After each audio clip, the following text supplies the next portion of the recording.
Good morning, good morning, good morning. I'm just getting back from school drop off, and I wanted to talk a little bit more about we made gardens of ourselves. We make gardens of ourselves, right?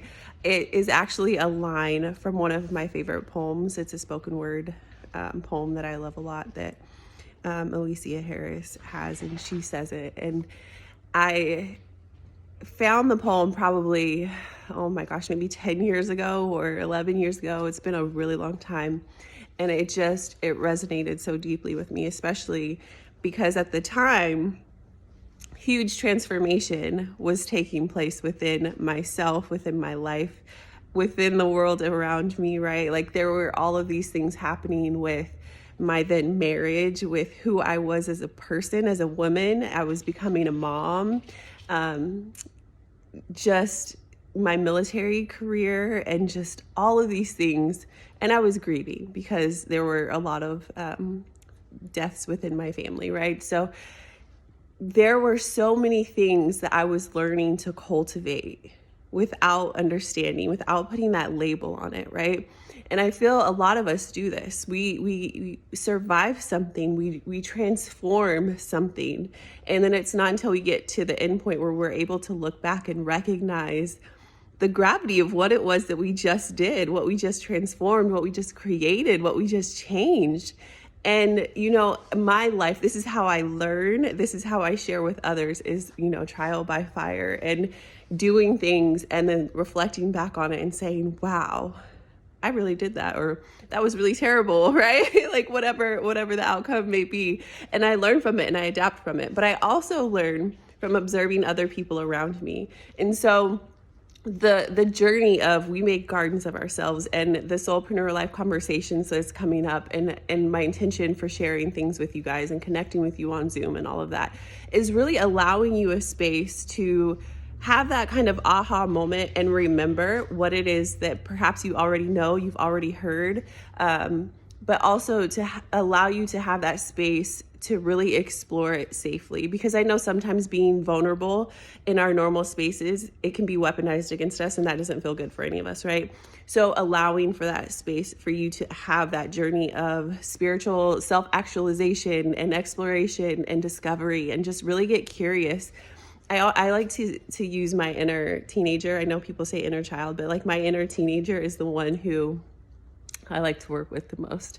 And she is a part of me that helps keep my ego in check, but also helps me accept what is mine, right? Because oftentimes there's an aspect of me personally that wants to be passive, that wants to, people please and whatever else because of how I came up and all of that. And she's like, absolutely not, hell no, because that was the Spitfire aspect of me that made sure that I was safe on every level throughout my entire life up to this point. So I give her kudos and I let her come out, and she's sassy and, just all the things, sarcastic. And so being able to have that awareness is really, it's a gift, it's a blessing. And it's something that a lot of people that I've worked with, Daisy, that I've worked with in my one-on-one sessions and Akashic sessions and things like that, have said, you know what, this was something that I needed. This was something that I didn't realize I needed because I thought that I wanted XYZ.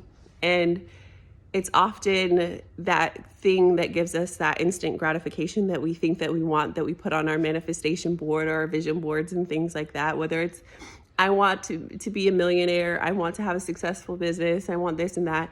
But it's really not those things that you want. It's the time freedom that you want. It's the quality relationships that you want. It's the part of you that wants to express itself fully, completely, authentically, genuinely.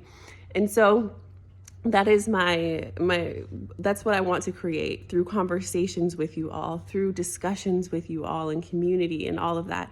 And so I'm going to be sharing more in our email, what do they call it? Updates or newsletters, whatever you want to call it.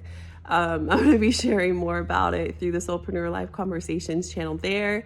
And then I'm going to be scheduling and sending you guys the Zoom link through email as well. So if you're curious about it, it's on the website. You'll see it underneath, I believe, the tab for gifts, and then the Soulpreneur Life Conversations. It has like its own little window thing for you to click. So I look forward to it. It's really exciting. Thank you to those who've reached out and either DM or text message and whatever else saying that you want to participate. I'm so excited. I'm so grateful for you. And I look forward to seeing y'all soon. It looks like it's going to be on either a Monday or a Tuesday night. So I'm excited. I'm excited for this series. I'm excited for the connection and all of the things. So I'm sending you a lot of love, a lot of appreciation. My dog is going crazy now, and I will talk to y'all soon.